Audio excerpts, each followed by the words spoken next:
we've been so busy with football. We admit we have not spent enough time on recruiting, and we apologize for that because again, we're trying to get as much good football content as well. But with no game this weekend, let's get into that. And our man with a 10-gallon hat, baby, riding in with the chaps on the horse from out west. He's got the lasso here. Ked's recruiting roundup. Ked Prince, he's the senior recruiting analyst for Illini Guys. Ked, you have been a very, very busy man here these past couple of months. Let's start football and a story you have on the front page this week on IlliniGuys.com. Jordan Haskins out of Kentucky. So, yeah, you know what? First of all, it's good to be back. I miss you guys.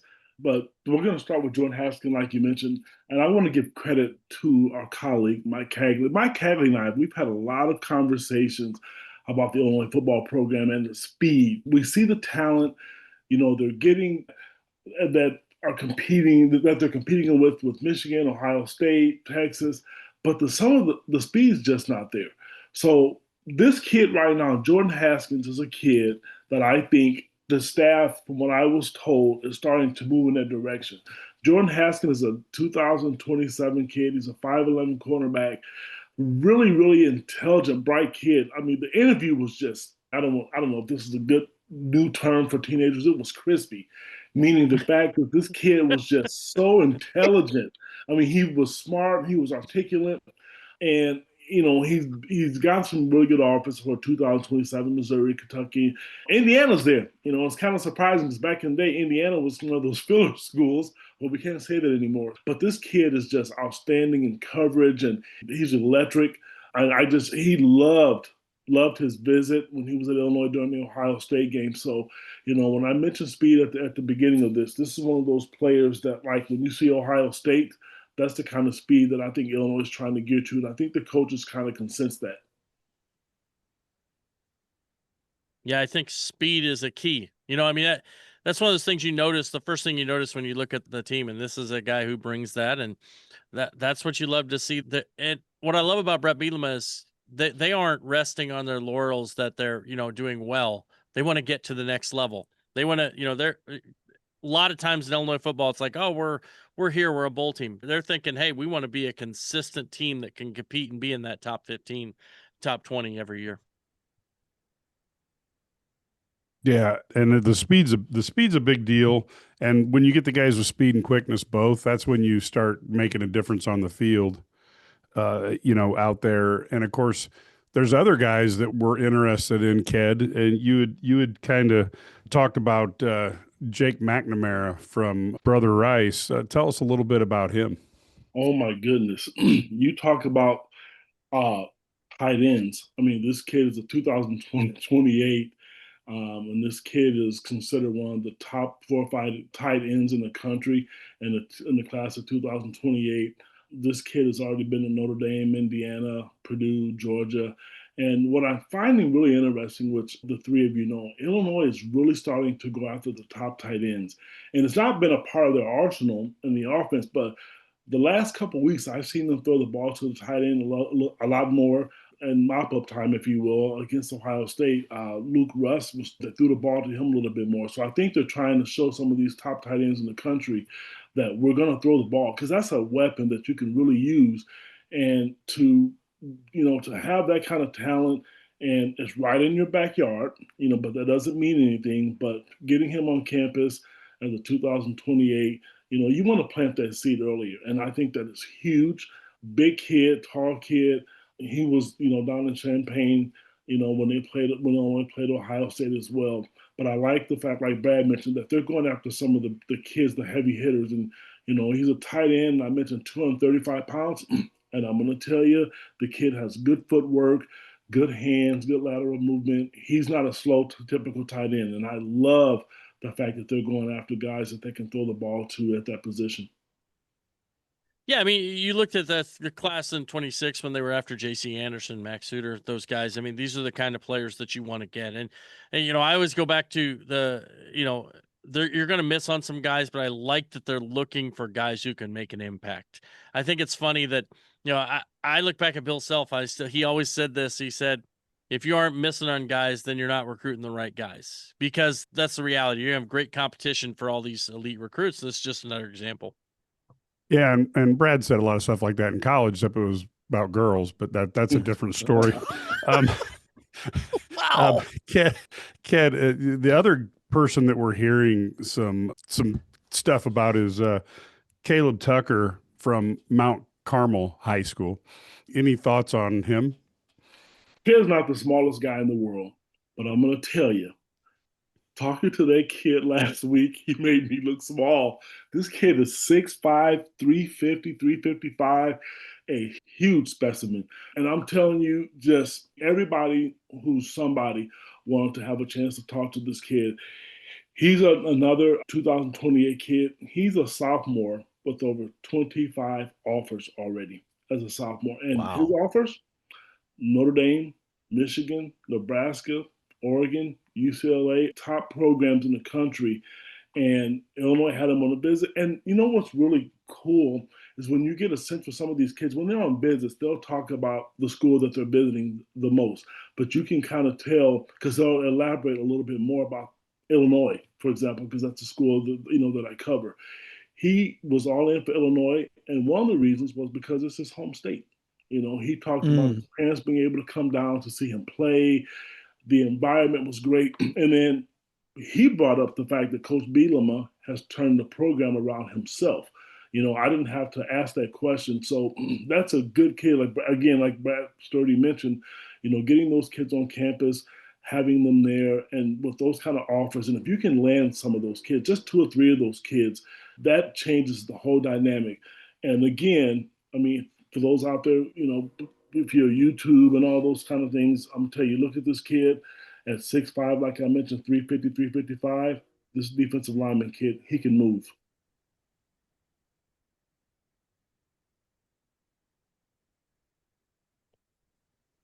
No question about that. So that's a lot of football, guys. I know, Ked, you've got more stories coming, and we'll keep watching on IlliniGuys.com. Talking to Ked Prince, senior recruiting analyst for IlliniGuys.com. Let's switch now to basketball. There's no football game for these guys to see, but a big basketball weekend for recruits. I'll get this first name out of the way. We're gonna call him Adam from here on out. He has a very different last name, Adam Owimidich.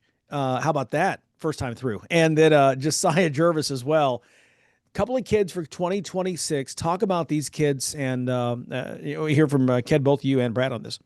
I'm just gonna say Adam because there you go. That's fair. I did the heavy lifting for you. He covered for the first one. Most we call him AO.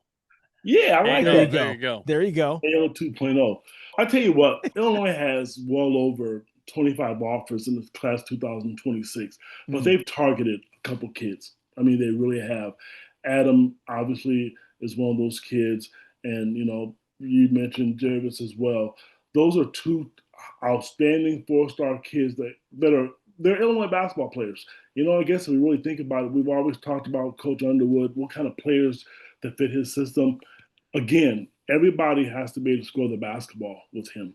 And, Jervis is one of those guards that can put the ball in the basket, and he's just outstanding at getting to, getting to the rim. And the thing with Adam, that I really, really like, and I know I'm going back, between both players here, is that he's a guy who plays for Overtime Elite. And I always kind of judge, at least in basketball, probably more so in football, what other schools are actually recruiting them. And Illinois is looking at guys with speed, with size. Brad likes the bigger guards. He likes the really athletic wings. And both of those guys, they both pose those skills. They're both 4-star recruits if you're into the recruiting thing. And I think Illinois has a really good shot at landing those kids. I'm going to have a chance to try to talk to them, hopefully, on their visit to kind of get a feel for what they think at the exhibition game on, this upcoming weekend. Yeah, I think the first thing you notice about both these guys is they can score. Jervis is a guy who's he can be a lead guard, but this is a guy who can shoot the ball. He's got a great release, a great rotation, and he can come off screens and shoot, which is has a pull-up game as well. Not really he's more of a secondary ball handler, but he's dynamic as an offense player. Is a guy who can really, he can stretch and shoot the floor. He played with Mr. 6'7", Talon Kinney there in the spring with that Wildcat select team, and And he was always, he had some massive games when he just lighted up, but he can score, he can put it on the floor. And he's 6'5", so you've got guards that have good positional size, guys who can shoot the ball. This fits Brad Underwood's like style that he wants. So both these guys are guys they'd love to have. And they're bringing in some really talented guys in the fall. And so it's really impressive to see what they're bringing in, but understand they're not going to take all of them. We're not going to be able to get all of them because, one, you have budgetary constraints, and two, you have roster space constraints as we kind of see what's going to happen. Now, I don't want to leave out that, 2026 commitment Landon Davis is also here this weekend. The power forward, he's going to be, kind of he's got a developmental piece, but I think he's going to be really good down the road. Yeah, and there's another name, Ked, that people ask us about all the time you're familiar with, Alex Costanza, who is a player that when you watch a wing, when you watch him play, you can literally salivate over. And Brad, I guess I'll ask you about him. Costanza is a guy who can, score the basketball. He's a little bit, people have compared him to like a Will Riley type guy. Just a guy who has he has size for his positional size. He's got length. Now, the question becomes with Costanza. Costanza's a little thicker than Riley. He's a little bit more, he's a year older, right? He's going to be a little bit more developed maybe when he comes in. And the other thing about him is he's probably going to be, how do you say, he's probably not going to be more of an ISO guy. He's going to be a guy who plays within a system coming in. But Illinois feels really good about where they sit there. They, obviously Orlando Antigua, one of the best recruiters in college basketball, has had a great impact on him and has a great relationship there. So yeah, Illinois feels he's already been on campus, on multiple times. And so now they're hoping that when he does make his decision that they could be the choice. But again, between him and Cam Holmes and AO and Jervis and all these guys, Sinwan Juan, the Luigi guy, sweet whatever, all those guys. I mean, there's so many like high 4-star, 5-star kids that have been on campus over the months, and they're not going to be able to take them all. But man, there's a great group of prospects that they've had on campus. And it's funny. Costanza can do everything. Costanza can do everything, folks. I mean, he's got burst, he's got strength, he can shoot. He's an exciting player to watch, and you could see him be the next great wing for the Illini. Yeah, Mike, let me cut you off there. It's funny too, and Underwood mentioned that in the clip we played in the first segment of the show when he was saying that just the difference of guys, the success they've had now. He pointed out they've always had international players, but now they get a different level, different caliber international players, and even domestic as well. And to your point, like we talked earlier, that we're not sure how many guys they're going to have because the rules may allow a lot of this year's team to come back next year. So that's fewer roster spots, has less money to be spent. But it's a great problem they have that no matter how many, before we can get to the transfer portal, Illinois is looking really good with some guys who could come in and contribute as freshmen next year. Yeah, isn't that the truth? I mean, it is so hard to find freshmen who have the ability to come in and play right away now in today's day and age. But I think we're going to need more of those going forward because you think about this, we don't have the 24 and 25-year-old guys as much anymore without the COVID years and all this stuff. And, guys are in their 6th or 7th season. Hopefully that's going to kind of go away. Well, now you're going to need 19-year-olds to play more. And you might have a chance to do something with those 19-year-olds as long as you have some veterans to go with them. And I think that's where Illinois wants to do, get the really star young guys, but also have veterans to go with them.